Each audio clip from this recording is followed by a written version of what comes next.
우리가 낯선 것이나 잘 모르는 것, 또 내가 잘 못하는 것들을 대하게 될 때 불편한 감정을 느끼게 됩니다. 잘 모르니까 불안하고, 잘 모르니까 오해를 하기도 하고, 잘 모르니까 두려운 마음이 들기도 합니다. 특히 잘 모르고 또 잘 못하는 것들을 직면해야 하고, 그것이 내가 통제할 수 있는 것이 아니라는 것을 느끼게 될 때 이러한 불안함과 두려움 그리고 오해는 더 커질 수밖에 없습니다. 이런 감정이 심해지게 되면 두려움에 깊이 빠지거나 아니면 아예 그것을 멀리하고 잊어버리고 외면하고 배척하려고 하게 됩니다. 우리가 성경의 주제들을 대할 때에도 그런 것들이 종종 나옵니다. 그 대표적인 것이 성령론과 종말론입니다. 종말에 대한 것들을 우리는 명확히 알지 못할 때가 있습니다. 그래서 이단들이 좋아하는 성경이 요한계시록입니다. 그래서 대개 요한계시록 강해, 요한계시록 집회 이런 건 우리가 조심할 필요가 있어요. 우리가 왜 그러냐 하면 이 종말에 대해서 어렵다고 생각하고 공부할 기회가 별로 없다 보니까 우리는 종말에 대해서 막연한 두려움을 갖게 됩니다. 그리고 누군가가 이런 것이다 라고 잘못된 것을 가르쳐 줄 때 여과 없이 받아들이면서 오해를 하기가 쉽습니다. 그래서 시한부 종말론이나 세대주의 신학처럼 잘못된 신앙에 빠지거나 늘 몇 년도 몇 월 며칠 날 주님이 오신대더라 그렇다가 부도가 나니까 아예 종말은 모르겠다, 종말은 없다, 현실을 잘 살면 되는 거지 뭐 내세가 뭐 중요하냐 이렇게 생각하는 사람들이 생기기 시작을 한 거죠. 성령에 대해서도 마찬가지입니다.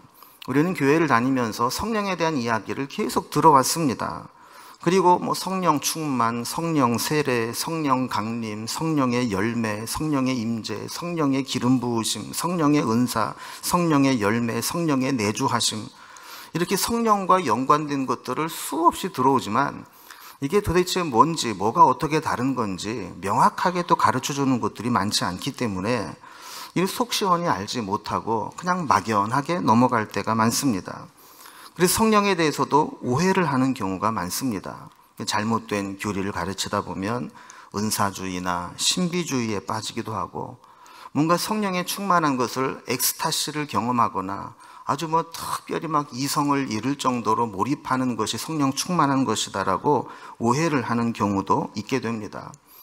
반대로 이러한 부작용들을 보면서 아예 성령에 대해서 거부감을 갖거나 또 성령을 무시하고 괜히 성령 강조해봐야 이상한 사람만 생기니까 우리는 성령 없이 가겠다 이렇게 하는 경우도 있어서 이 성령에 대해서도 오해가 많이 생기게 될 수 있습니다. 오늘은 이제 성령 강림주일입니다. 성령께서 오신 것을 기념하는 그런 날인데 오늘이 성령 강림주일이고 다음 주는 삼위일체 주일입니다. 그래서 오늘과 다음 주는 성령에 대해서, 다음 주는 삼위일체에 대해서 교리적인 설교를 좀 하다 보니까 여러분 약간 좀 딱딱하게 느껴질 수 있고 좀 공부한다 하는 느낌이 들지 모르겠습니다. 그러나 우리가 반드시 알아야 될 일들이기 때문에 오늘 이 말씀을 통해서 이 성령 강림이 어떤 의미가 있고 성령님이 우리와 어떤 관계가 있는지를 말씀을 통해 살펴볼 수 있기를 바랍니다. 이 성령 강림주일은 특히 기독교에서 매우 중요한 절기입니다. 예수님은 십자가에서 죽으시기 직전에 제자들에게 설교를 하시면서 성령님께서 임하실 것을 약속하셨습니다. 물론 구약에도 성령님이 우리와 함께 하셨습니다.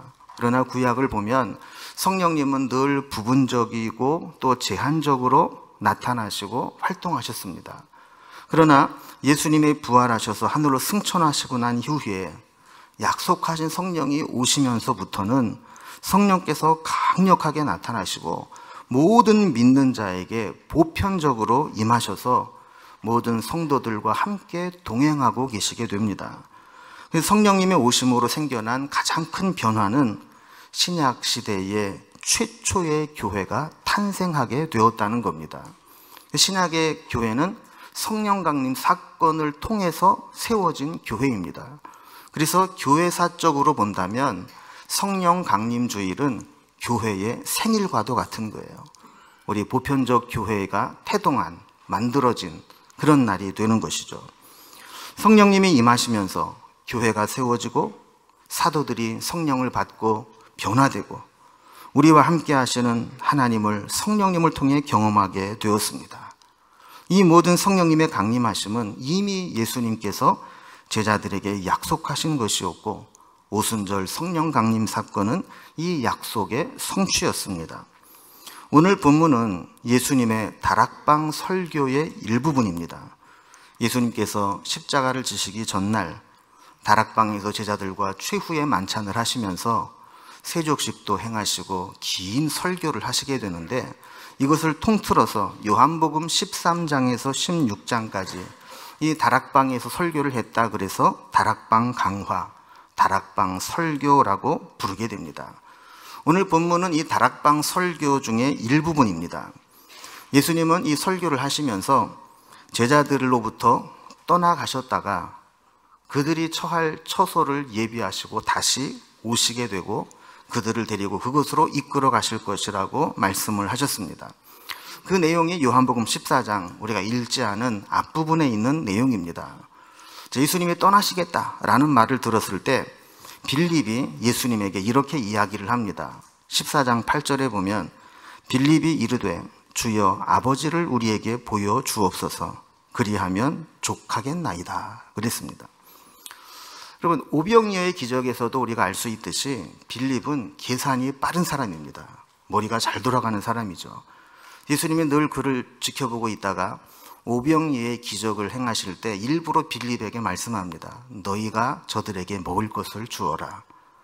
그때 빌립은 금방 계산을 합니다.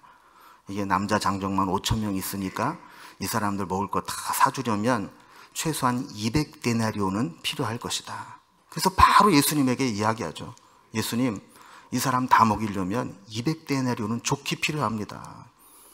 이 정도로 빌립은 상황 판단과 계산에 빠른 사람입니다. 그러다 보니까 예수님께서 제자들을 떠나신다는 말을 들었을 때 이 빌립은 상황 판단을 한 겁니다. 야, 어떻게 해야 될 것인가? 우리가 살 길이 뭐냐? 그래서 예수님께 아버지를 보여달라고 당돌하게 요청을 합니다.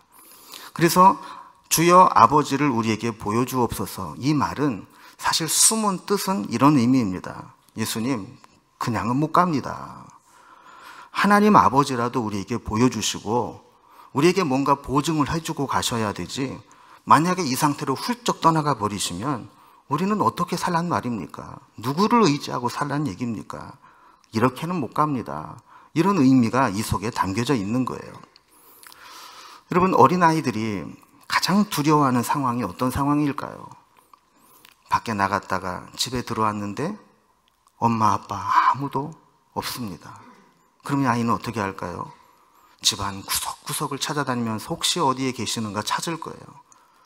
그러다가 부모님이 해가 지고 어두워졌는데도 안 계신다. 그러면은 갑자기 두려움이 몰려오게 되는 겁니다. 제자들도 마찬가지입니다. 예수님이 이렇게 훌쩍 떠나가신다면, 그래서 제자들만 남게 된다면 저들은 어떻게 살아가야 될까 막막했던 겁니다. 저들은 아직 영적으로나 신앙적으로 홀로 설 수 있는 준비가 되어 있지 않았습니다.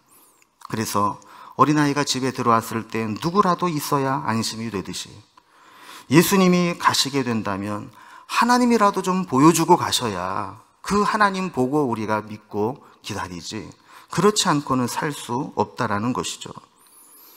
여러분, 우리가 예를 들어서 미국에 패키지 여행을 갔다고 생각을 해보세요.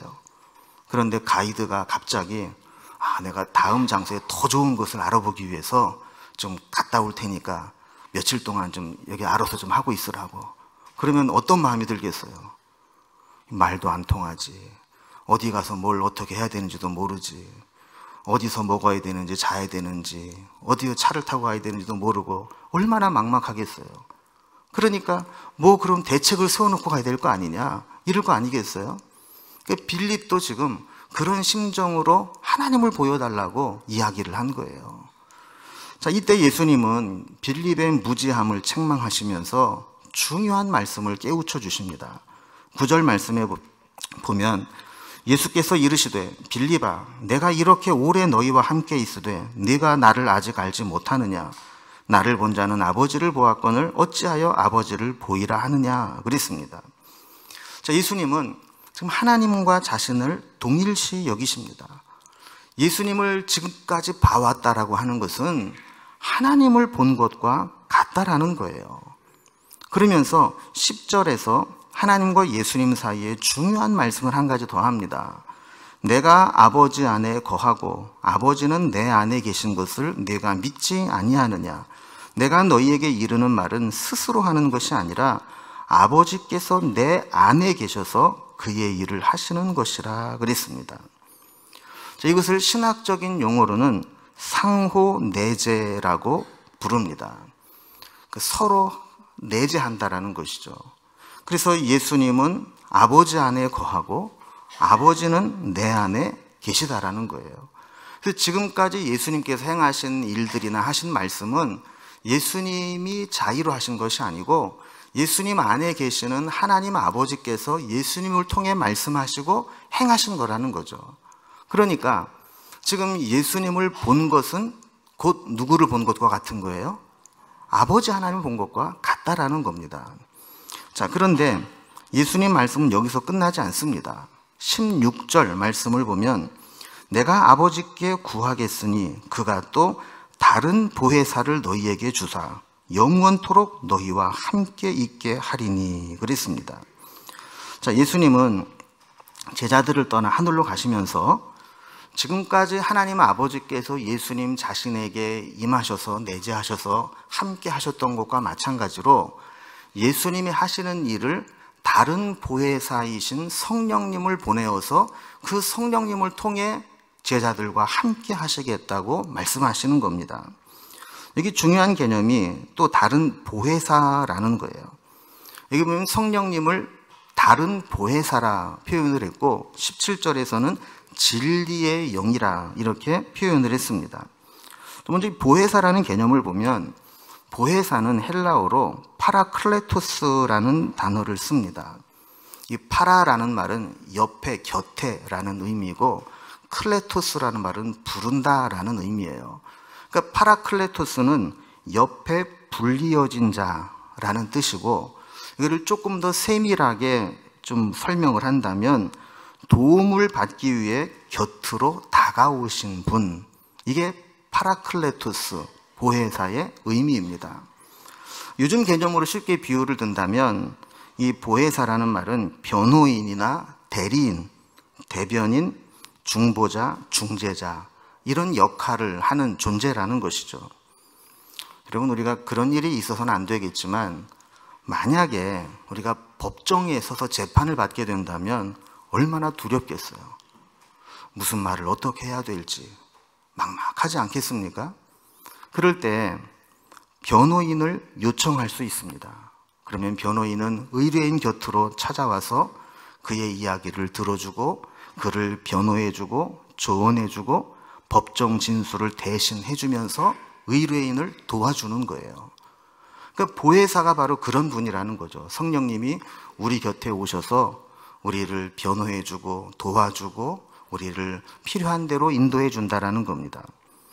또 다른 개념으로 설명을 한다면 만약에 어린아이가 갑자기 부모를 잃게 되면 부모를 대신할 법적 대리인이 필요합니다. 부모님처럼 보호해주고 양육해주고 또 때로 부모님이 재산을 남겼다면 그 재산을 관리해주고 어떤 중요한 일을 결정할 때 대리인으로서 책임을 져줄 사람이 필요한 거죠. 자, 이러한 역할을 하시는 분이 성령님이시고 예수님이 떠나고 나시면 그분이 오셔서 제자들과 함께 하실 것이라는 약속입니다. 예수님이 계시는 동안에는 이런 존재가 필요하지 않았습니다. 왜냐하면 예수님이 이 일을 다 해주셨기 때문입니다. 그러나 예수님이 떠나고 나면 제자들에게 누가 이 역할을 해줍니까? 예수님이 구하신 성령님이 오셔서 이 일을 하신다는 거예요. 저는 이 성경 번역 과정에서 하나님이 개입하셨음을 느끼는 것 중에 하나가 이 파라클레토스라는 말을 보혜사라고 번역한 겁니다. 그럼 보혜사, 이게 무슨 뜻이에요? 한자를 풀어서 보면 보호해 주시고 은혜를 주시고 스승이 되어주신 분이라 하는 의미입니다. 여러분 한번 생각을 해보세요. 파라클레토스, 곁으로 불렀다라는 말이 보혜사라고 번역될 수 있습니까? 이건 아무리 의역을 해도 이걸 번역을 이렇게 하기가 쉽지 않아요. 그런데 아마 하나님께서 번역하는 자들을 통해서 개입하시고 역사하신 것 같아요. 그래서 그 의미를 아주 분명하게 파라클레토스를 보혜사로 이렇게 번역을 해 놓은 겁니다. 자, 또 한 가지 생각해 볼 것은 또 다른 보혜사라 이렇게 설명을 했어요. 자, 다른 보혜사라는 얘기는 보혜사가 또 있다는 얘기죠. 그럼 원래 보혜사가 누구라는 겁니까? 예수님이 보혜사라는 거예요. 그 보혜사 역할을 하셨는데 그분이 떠나시고 나니까 예수님이 하셨던 보혜사 역할을 하시는 또 다른 보혜사를 보내주시겠다라는 거죠. 그래서 이분이 바로 성령님으로 오신 진리의 영이신 보혜사라는 겁니다. 그럼 보혜사 성령님이 왜 오셨는가를 18절 말씀에 보면 이렇게 설명을 합니다. 내가 너희를 고아와 같이 버려두지 아니하고 너희에게로 오리라. 예수님은 떠나가실 것이지만 다른 보혜사인 성령님께서 오셔서 이제는 제자들 옆에 계신 것이 아니라 제자들과 함께 하실 것이라고 말씀하는 거예요. 여러분, 고아는 아무도 책임지거나 보호해주지 못하고 돌봐주거나 챙겨주지 못하는 존재입니다. 결정적인 순간에, 부모가 필요한 순간에 부모의 손길을 기대할 수 없는 존재입니다. 그래서 이 고아는 먹고 생활하는데 풍족한 가운데 살아도 왠지 모를 두려움과 불안함이 늘 내재해 있는 거예요. 나를 돌봐줄 사람, 나를 책임져 줄 사람, 나를 끝까지 지켜줄 사람, 이 사람이 누구인가 확신이 없기 때문이죠. 그런데 주님은 떠나시면서 제자들에게 내가 너희를 고아와 같이 두지 않겠다. 내가 반드시 성령으로 다시 와서 너희와 함께 할 것이다. 약속하고 계시는 겁니다. 지금 모든 것을 포기하고 예수님만 붙잡고 살아가는 자들, 그들에게 예수님이 없다는 것은 마치 고아와 같은 심정이 된다라는 거예요. 그들에게 예수님의 부재는 곧 그들의 신앙과 존재의 근간을 흔드는 위기였던 겁니다. 그러나 주님은 보혜사 성령으로 오셔서 고아와 같이 버려두지 않을 것이라고 말씀하십니다. 이 약속은 그 성령을 받은 우리에게도 동일하게 주어지는 약속입니다. 우리는 이 세상에서 고아와 같이 살아갈 필요가 없습니다. 우리 성령님이 우리와 함께 하시고 우리를 책임져 주시기 때문입니다. 우리가 오늘 본문으로 읽지는 않았지만 14장 26절에 보면 보혜사 성령님이 오셔서 우리에게 행하실 일에 대해 조금 더 구체적으로 설명을 합니다. 보혜사 곧 아버지께서 내 이름으로 보내실 성령, 그가 너희에게 모든 것을 가르치고 내가 너희에게 말한 모든 것을 생각나게 하리라. 예수님은 자신이 하나님을 대신해서 이 땅에 오신 것과 마찬가지로 예수님을 대신해서 성령님이 오셔서 예수님이 하시던 일을 행하실 것이라고 말씀합니다. 예수님은 우리를 지켜주시고 보호해 주시던 것처럼 성령님이 우리 곁에서 우리를 돕고 보호해 주시기도 하지만 우리 안에서 우리와 함께 하십니다. 그분은 우리와 24시간 내내 동행하시며 우리를 가르쳐 주십니다. 예수님이 하신 말씀을 생각나게 하시고 깨닫게 하십니다. 단순히 기억나고 회상하게 하시는 것이 아니라 그것이 무슨 의미를 가지고 있는지를 깨닫게 하시고 하나님의 계시를 더욱 풍성하고 깊이 있게 이해하도록 가르쳐 주시는 분이 성령님이라는 거죠. 여러분, 우리가 하나님 말씀을 들을 때 이게 이해가 되고 깨달아지는 거, 이 성령님이 하시는 일입니다. 우리 안에 믿음이 생기고 고백하게 되는 거, 그리고 그 말씀을 붙잡고 말씀대로 살아가게 되는 거, 이게 다 내 힘과 결단과 의지로 되는 게 아닙니다. 성령님께서 우리의 마음을 열어주시고 깨닫게 하시고 믿게 하시고 그대로 살아가게 하실 때에만 가능한 일입니다. 그래서 스가랴 4장 6절에 보면 이는 힘으로 되지 아니하며 능력으로 되지 아니하고 오직 나의 영으로 되느니라 말씀합니다. 우리의 힘과 능력으로 안 되는 일, 못하는 일들이 많습니다. 그러나 하나님의 영이 개입하시고 간섭하시고 역사하시면 그때 모든 일이 가능해집니다. 설교를 준비하면서 자료를 이렇게 찾다 보니까 어떤 분이 성령님에 대해서 아주 재미있게 표현을 했습니다. 여러분, 동요 중에 산바람 강바람이라는 노래가 있는데 혹시 아시나요? 산 위에서 부는 바람, 시원한 바람, 이렇게 시작하는 이제 노래인데, 이 각 연마다 그 산바람과 강바람이 어떤 역할을 하는지를 그 뒷부분에 이제 표현을 해놨습니다. 자, 1년에서는 이제 산바람이 어떤 일을 하는가 하면, 여름에 나무꾼이 나무를 할 때 이마에 흐른 땀을 씻어준대요. 2년에서는 강바람이 어떤 역할을 하느냐, 사공이 배를 젓다 잠이 들어도 저 혼자 나룻배를 저어간대요. 이게 성령님과 같다고 느꼈다는 거예요, 이분은. 왜 그런가 설명을 봤더니, 여러분, 성령은 바람으로 표현될 때가 있잖아요, 성경에서.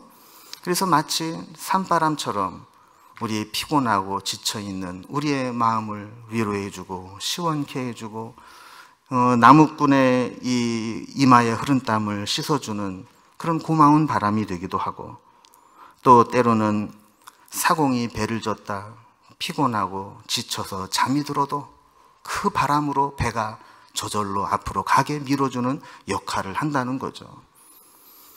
여러분, 듣고 보니까 뭐 이게 교리적으로 신학적으로 맞는지는 모르겠지만 어쨌든 우리가 느끼기에는 이렇게 와닿는 것 같아요. 성령님이 우리를 위로해 주시고 우리와 함께 하시고, 또 우리가 못하는 것, 때로 우리가 지치고 쓰러져 아무것도 못할 때에도 성령님이 하시면 저절로 되는 역사가 나타나는 것, 이게 바로 성령님의 은혜라는 겁니다. 여러분, 사실 성경에 보면 성령님이 하신 일들이 한두 가지가 아닙니다. 오늘 제가 성령님이 하신 일들 몇 가지만 성경을 통해서 찾아서 함께 나눠보려고 합니다. 성령님 오셔서 하신 일들, 첫 번째는 우리로 하여금 하나님의 아들이 되게 하십니다. 성령은 믿는 우리가 하나님의 자녀인 것을 증언하십니다. 그래서 성령 받은 사람은 하나님을 아빠, 아버지라고 부를 수 있게 됩니다. 갈라디아서 4장 6절에 보면 너희가 아들이므로 하나님이 그 아들의 영을 우리 가운데 보내사 아빠, 아버지라 부르게 하셨느니라. 여러분, 여기 보면 아버님이 아니고 아빠, 아버지라 부를 수 있게 했다 그랬어요. 성령님이 내 안에 계시면 우리가 보지도 못했던 그분을 아빠, 아버지라고 부르게 되는 거죠. 믿음의 사람들은 하나님을 아저씨라고 부르는 사람이 없습니다. 다 아버지라고 부릅니다. 여러분, 어떻게 하나님을 우리가 아버지라고 부를 수 있겠어요? 성령께서 하시는 일이라는 겁니다. 두 번째로, 성령님은 우리로 하여금 거룩한 생활을 하게 만들어 주십니다. 하나님은 우리를 하나님 자녀로 삼으실 뿐만 아니라 자녀답게 살아가도록 거룩하게 하십니다. 이것을 성화라고 부르기도 하는데, 데살로니가 후서 2장 13절에 보면 우리가 항상 너희에 관하여 마땅히 하나님께 감사할 것은 하나님이 처음부터 너희를 택하사 성령의 거룩하게 하심과 진리를 믿음으로 구원을 받게 하심이니. 성령이 우리를 거룩하게 하신다는 거예요. 우리로 하여금 죄를 미워하고 거룩함에 대한 열망을 갖게 하시고, 성령께서 계속해서 거룩해지는 과정을 기뻐하게 하시면서 우리를 거룩하게 하신다는 겁니다. 세 번째로, 성령님은 우리가 진리에 이르도록 조명해 주시는 분입니다. 우리가 어떻게 하나님을 알 수 있겠습니까? 어떻게 하나님의 그 깊은 것을 통달할 수 있겠습니까? 그러나 성령님은 하나님의 깊은 것까지 알고 계시는 분이기 때문에 성령님이 우리 안에서 하나님의 뜻을 해석해 주시고 하나님의 말씀을 깨닫게 해주시고 하나님을 알아갈 수 있도록 보여주시는 거예요. 그래서 고린도전서 2장 10절에 보면 오직 하나님이 성령으로 이것을 우리에게 보이셨으니 성령은 모든 것 곧 하나님의 깊은 것까지도 통달하시느니라. 하나님의 깊은 것까지 다 아시는 성령님께서 우리 안에 오셔서 그것을 하나하나 보여주시고 비춰주시고 알아가게 하시고 깨닫게 하시는 거예요. 네 번째로 성령님은 우리를 자유케 하십니다. 성령은 우리들이 죄로부터, 율법으로부터, 사망의 속박으로부터 자유를 누리게 하십니다. 고린도후서 3장 17절에 보면 주는 영이시니 주의 영이 계신 곳에는 자유가 있느니라. 여러분, 우리가 얼마나 이 세상의 헛된 것에 매여 살아가고 있습니까? 누가 말 한마디만 나에 대해서 싫은 소리 해도 그 말에 매여서 잠을 자지 못하고 괴로워할 때가 얼마나 많습니까? 그러나 주의 영이 임하시게 되면 이 모든 것으로부터 자유하게 되는 역사가 나타나게 되는 겁니다. 다섯 번째로 성령님은 우리를 끝까지 인도해 주십니다. 하나님의 모든 자녀는 하나님의 영으로 인도함을 받습니다. 성령님의 인도하심은 우리의 모든 생활 영역에 다 미칩니다. 로마서 8장 14절에 보면 무릇 하나님의 영으로 인도함을 받는 사람은 곧 하나님의 아들이라. 요한복음 16장 13절에서 그러나 진리의 성령이 오시면 그가 너희를 모든 진리 가운데로 인도하시리니 그가 스스로 말하지 않고 오직 들은 것을 말하며 장래 일을 너희에게 알리시리라. 성령님은 우리에게 모든 것을 인도하시고 미리 알리시고 우리의 모든 삶의 전체 영역에서 우리를 이끌어가고 계시는 겁니다. 여섯 번째로 성령님은 우리에게 능력을 공급해 주십니다. 성령님은 그리스도인의 모든 능력의 원천이요 자원입니다. 성도는 성령이 공급해 주시는 힘과 능력으로 살아가게 됩니다. 에베소서 3장 16절 말씀에 보면 그의 영광의 풍성함을 따라 그의 성령으로 말미암아 너희 속사람을 능력으로 강건하게 하시오며, 하나님의 영이 임하게 될 때 그것으로 말미암아 우리의 속사람을 능력으로 강건하게 하신다. 하나님이 주시는 힘, 성령의 능력이 우리를 붙잡아 주시는 겁니다. 일곱 번째로 성령님은 우리를 성장시켜 나가시고 열매 맺게 하십니다. 성장의 목표는 열매입니다. 우리가 나무를 키울 때에도 그 나무로부터 열매를 맺을 때까지 키우지 않습니까? 갈라디아서 5장 22절에 보면 오직 성령의 열매는 사랑과 희락과 화평과 오래 참음과 자비양성과 충성과 쭉 나가면서 성령은 반드시 열매를 맺게 하시고 열매를 맺을 때까지 우리를 자라게 하신다는 거예요. 여덟 번째로 성령님은 우리로 하여금 서로 사랑하게 하십니다. 아까 읽은 갈라디아서 2장 22절 보면 성령의 열매 중에 첫 번째 열매가 사랑입니다. 성령 안에 있는 자들은 서로 사랑하고 화목하게 됩니다. 아홉 번째로 성령님은 우리로 하여금 서로 교제하게 하십니다. 성도 간에 풍성한 교제가 있게 하시고 그리스도 안에서 한 몸을 이루게 하십니다. 그리고 그 안에서 서로 보이지 않는 성령으로 교통하게 하십니다. 빌립보서 2장 1절에 보면 그러므로 그리스도 안에 무슨 권면이나 사랑의 무슨 위로나 성령의 무슨 교제나 긍휼이나 자비가 있거든. 성령님의 대표적인 사역으로 교제를 이야기하고 있습니다. 우리의 축도의 원형이 되는 고린도후서 13장 13절에도 성령님을 이렇게 묘사합니다. 주 예수 그리스도의 은혜와 하나님의 사랑과 성령의 교통하심이 너희 무리와 함께 있을지어다. 성령님은 우리 가운데 교통하십니다. 우리 안에 계신 성령님과 또 다른 사람의 안에 있는 성령님이 함께 교통하시고 그 안에서 하나님의 은혜 가운데 성령의 교제를 갖게 하시는 분입니다. 마지막 열 번째로 성령님은 미래의 우리의 구원의 완전한 보증이 되어 주십니다. 성도는 반드시 미래의 완전한 구원을 얻게 되어 있습니다. 그러나 그 과정까지는 힘든 일도 때로 있죠. 그때마다 우리의 완전한 구원을 확증시켜 주시고 보증해 주시는 분이 성령님이십니다. 하나님의 인도하심과 구원이 중도에 깨지지 않도록 끝까지 보증해 주시고 인도해 주십니다. 에베소서 1장 13절 14절에 보면 약속의 성령으로 인치심을 받았으니 이는 우리 기업의 보증이 되사 그 얻으신 것을 속량하시고 그의 영광을 찬송하게 하려 하심이라 말씀하고 있습니다. 우리 안에 계신 성령님, 우리를 보증해 주십니다. 하나님은 우리의 모든 좋은 것을 이렇게 성령님을 통해 우리에게 공급해 주시고 성령님을 통해 살아가게 하십니다. 우리가 이 좋으신 성령님을 외면하거나 성령님의 존재를 잊고 살아간다라고 하는 것은 우리 인생의 가장 소중한 것을 잃어버리는 큰 손해요, 손실입니다. 지금도 성령님은 역사하십니다. 우리 가운데 교통하십니다. 하나님의 능력으로 우리를 강건케 하시고 모든 매어 있는 것으로부터 우리를 자유케 하십니다. 오늘 우리 예배 가운데도 성령님이 우리를 만나 주십니다. 기도할 때도 성령님이 그 기도를 도우시고 함께 하십니다. 상한 마음으로 하나님을 바라볼 때 성령님이 우리를 만져주시고 위로해 주십니다. 우리는 늘 그 성령님을 사모하고 바라보고 내 안에 임재하셔서 역사하시기를 기대해야 됩니다.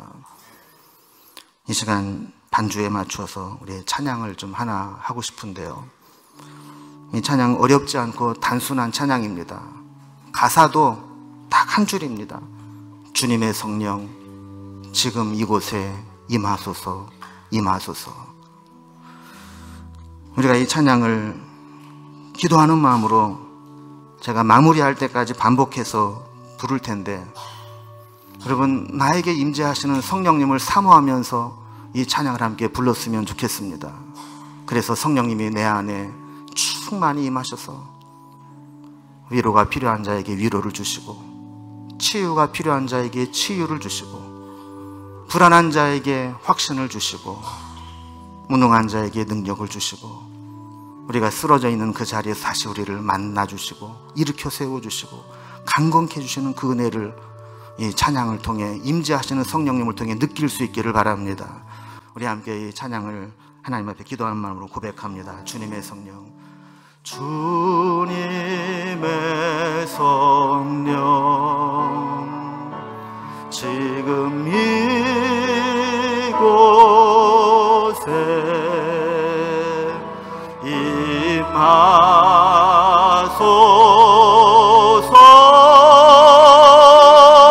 임하소서, 임하소서. 주님의 성령, 주님의 성령 지금 이곳에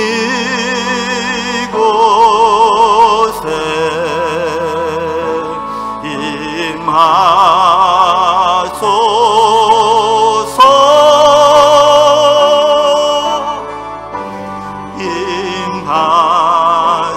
임하소서. 주님의 성령님 임하소서, 주님의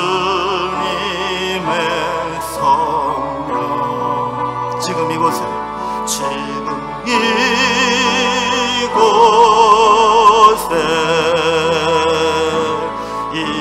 임하소서,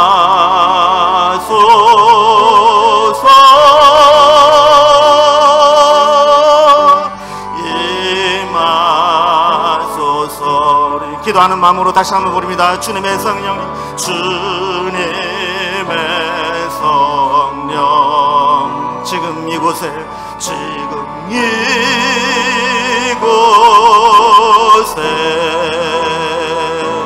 임하소서,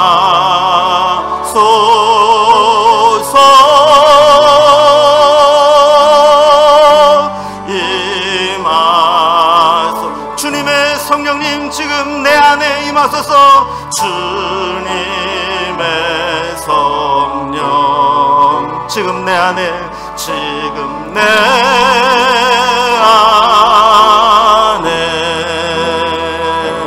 임하소서,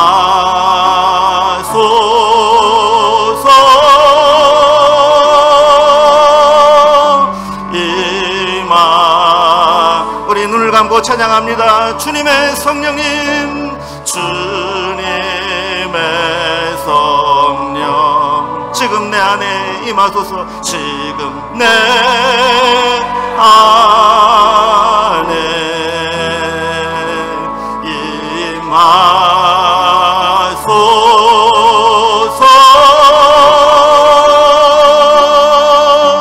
임하소서. 하나님을 향해 두 손 들고 주님의 성령님, 주님의 성 지금 이곳에 임하소서. 지금 이곳에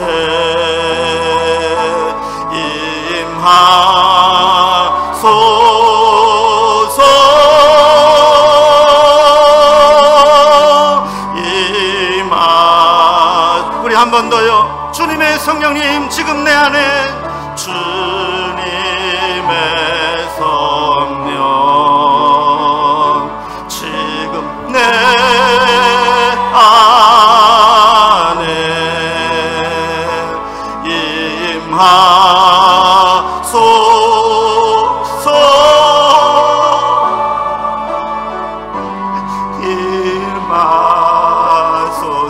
임하소서.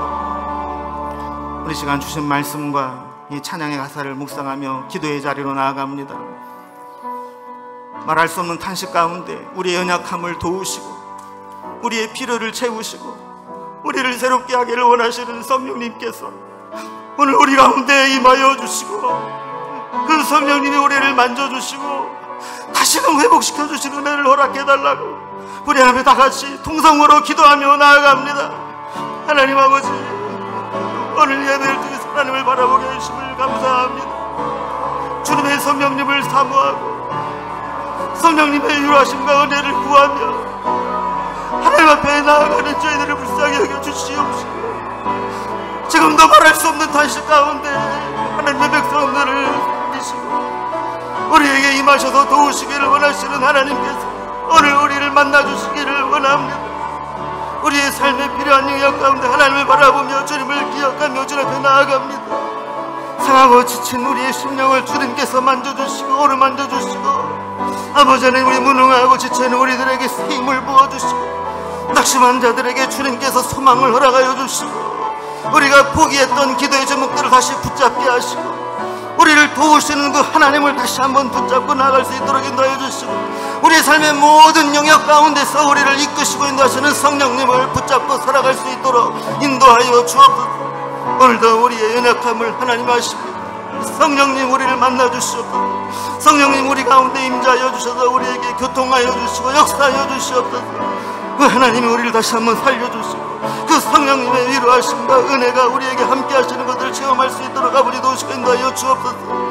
좋으신 하나님, 좋으신 성령님, 이 시간 성령님을 사모하며 주님 앞에 엎드려 기도하며 주님 앞에 소리를 높이는 저 백성들의 기도를 들어주시고 하나님, 오늘도 예배를 통해서 성령의 임하심을, 성령의 임재하심을 느끼며 그 임재하심 가운데 살아갈 수 있도록 도와주시고 우리의 삶의 현장 가운데서도 그 성령님을 붙잡고 살아갈 수 있도록 아버지 인도하여 주옵소서. 우리 필요한 인도해 주시옵소서. 주님의 은혜가 필요하고 성령님의 임재가 필요한 것들을 보여주시고 하나님 아버지, 저희들은 성령님의 은혜가 필요한 자들입니다. 성령의 임재하심이 필요한 자들입니다. 성령님의 도움 없이 아무것도 할 수 없는 자들입니다. 이 시간 주님을 향해 우리의 마음을 토하고 성령님의 임재하심을 사모하는 영혼들을 우리 주님 기억하여 주시고 이 시간 우리의 찬양과 예배 가운데 임하신 성령님, 우리가 살아가는 모든 삶의 영역 속에서도 우리와 함께 하시고 우리를 만나 주시고 우리를 이끌어 주옵소서. 그 성령님과 동행하는 삶을 살게 하시고 성령님의 위로와 성령님의 능력과 성령님의 치유하심과 성령님의 채워주심을 느끼며 살아가게 하여 주옵소서. 예수님의 이름으로 기도드리옵나이다. 아멘.